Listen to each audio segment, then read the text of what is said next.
Namaste and welcome.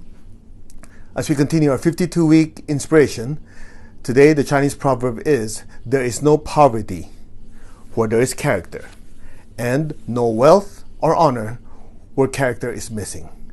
And oftentimes we talk about being a spiritual person, and then you say, oh, I want to be materially prosperous, right? So the question is, how do you balance the two? The reason I chose this is because a lot of people lean on one direction or the other. And oftentimes you have people who, I'm only interested in the spiritual path. Well, how are you going to feed your children? How are you going to pay your bills? So spirituality is important, but you have to take care of the needs of the physical body. Then there are some people, they're just interested in making money, how good their body looks, pay attention to things they own, right? So the flip side of that is they don't have inner peace. They can't have lasting relationship because they're so focused on the material world. So the best way to understand it is the way Grandmaster Cho explained it. My teacher said, spirituality and materialism are actually two sides of the same coin. One actually supports the other. So let's start with spirituality, because you wouldn't be watching this if you're not interested in the spiritual path. So spirituality has to do with the spirit, has to do with the intangible things, right? So if you think about it, everything that you can touch, everything that you can experience by your physical body will one day disappear, right? Because everything that's physical will fade away. And when you leave your body, when your body dies, what happens? When the body dies, we can't take any of this with us, right? So that's the material world. Now, when you focus on your spiritual development, you're essentially doing what? Okay, you're trying to establish relationships with people. You want to experience love. You want to show compassion towards others.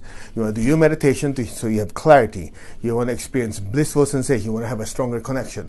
All of these are part of your spiritual path, right? So that's the spiritual world. Now, the material world, I think all of you know, you make money to make a living, right?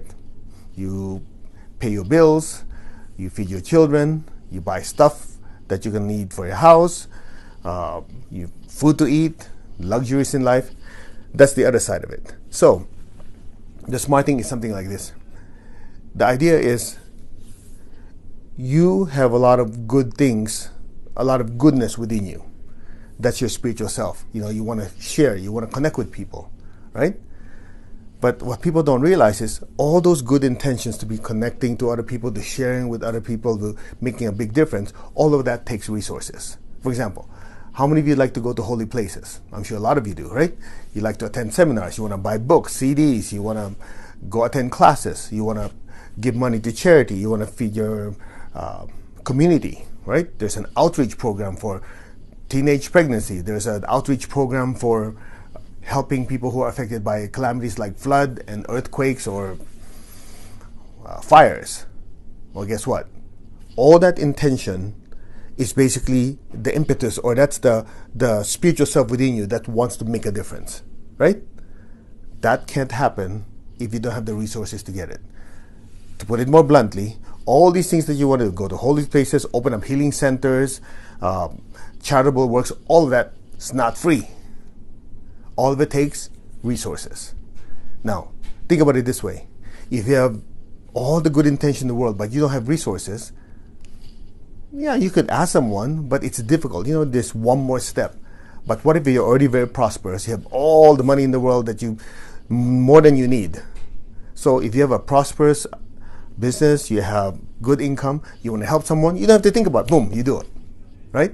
So the way Grandmaster Cho explains this, one of the reasons why you have to be prosperous, not the only reason, one of the reasons you want to be prosperous, so that you can improve your life and the lives of others. Okay? What else? One reason you have to be prosperous and doing well financially, so you can manifest the goodness within you. You see, being good to other people, to people around you, it does not take a lot of resources. You just have to kind of etch out a little time from your work, etch out a little time from, whatever entertainment stuff you do, watch a movie, go to parties. You just gotta put it aside, and you can do good stuff, right? But to manifest not goodness, but greatness, means you're able to touch more lives. You're not just touching one soul, 5 souls. You're talking about touching hundreds of people, over a period of time. Thousands of people. You give money to a certain charity. That charity goes to a certain place where there's a calamity. They're able to help thousands of people with no clean running water. Help people who are hungry. That type of greatness requires a lot more resources. So that's why we were always taught by Grandmaster Cho says, look, you have all these great intentions. You want to manifest your goodness? Guess what? Money is the gasoline. Money is the fuel that will help you manifest those. So that's it. You have to balance the two. Now, why did I choose where there is poverty, where there is no poverty, where there is character? Because in trying to balance these two, a lot of it has to be who's boss. Okay? In the Christian tradition, you have this verse that says you cannot serve two gods. You cannot serve God and money. We have an easy solution to that. You serve God or your spiritual purpose and make money your servant. That's that. In other words, you have all these good intentions, right? You have good character. You want to help people. You want to be generous. So what happens is, with that generosity and that good intention within you, guess what you can do? You can use that as the driving force to use the finances, the resources to help lots and lots of people. Make sense? So on the flip side of that, when character is missing, then people will misuse money. They'll use money to hurt people, to take advantage of people, because they have the resources, but they don't have the spiritual part of them that controls it. So you want to have both. But first and foremost, you have to realize that you're a spiritual being, that we're all interconnected. We all come from God. We're spiritual brothers and sisters. That's the main part. With that understanding, you can use that as a driving force, use the resources, and help tons of people. That's why we said, there's no poverty when there is character. In other words, if you're a good person, you genuinely want to help people, and that's part of you, there can be no poverty, because you'll always have the driving force to use whatever resources you have to help lots of people, right? And of course, if that drive is strong enough, you attract people to you, and then you know how to handle money, you can help more people, right? And the second part is what? There's no wealth where character is missing.